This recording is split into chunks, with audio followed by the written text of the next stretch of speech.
आपका, आपके साथ मैं हूं शिल्पा रावत। शुरुआत एक बड़ी खबर के साथ इस वक्त कर रहे हैं। लखनऊ से खबर है, सपा में हो सकती है बड़ी बगावत। विधायक इंद्रजीत सरोज कर सकते हैं बगावत। राज्यसभा चुनाव में खेल सकते हैं बागी। बीजेपी में शामिल हो सकते हैं इंद्रजीत सरोज। 6 सपा विधायकों के साथ हो सकते हैं शामिल। सवालों के घेरे में सपा का पीडीए नारा। बागी बढ़ा सकते हैं अखिलेश की मुश्किलें। पल्लवी पटेल के बागी तेवर बरकरार। स्वामी प्रसाद मौर्य भी बोल रहे बगावती सुर। तो आपको बता दें, पीडीए का नारा लगातार अखिलेश यादव लगा रहे हैं।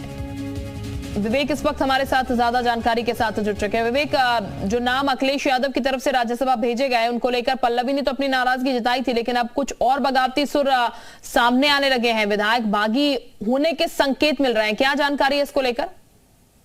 देखिए शिल्पा, जो पीडीए फार्मूला है अखिलेश यादव का, उसके तहत चूंकि राज्यसभा के 3 सदस्य इन्होंने नामित किए हैं, उनको टिकट दिया है, लेकिन पीडीए फार्मूले के तहत वो तीनों फिट नहीं बैठ रहे हैं उस फार्मूले में।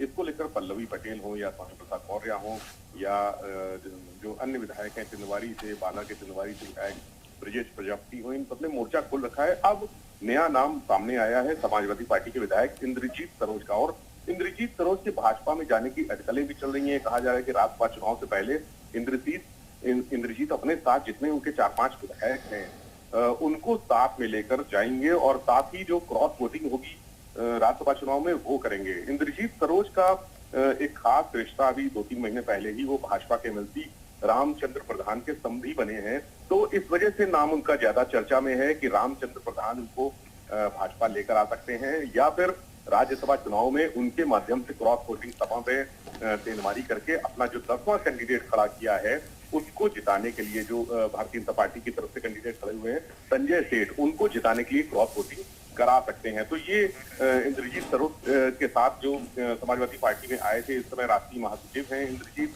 उनके साथ 4-5 विधायक और आए थे और उन्होंने 2022 के चुनाव में कई विधायकों के लिए, कई लोगों के लिए पैरवी की थी, उनको टिकट दिलाया था।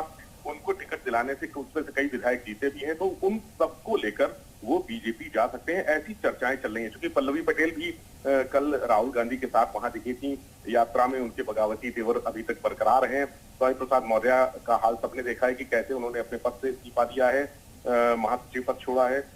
पूर्व विधायक हैं ब्रजेश प्रजापति, उन्होंने भी मोर्चा खोल लिया है। उन्होंने भी अखिलेश को एक पत्र लिखा था और कहा था कि जो पीडीए समर्थक हैं जी उनके पक्ष में बिल्कुल, यानी कि बिखराव की स्थिति कुल मिलाकर कह सकते हैं समाजवादी पार्टी में नजर आ रही है। शुक्रिया आपका विवेक तमाम जानकारी देने के लिए।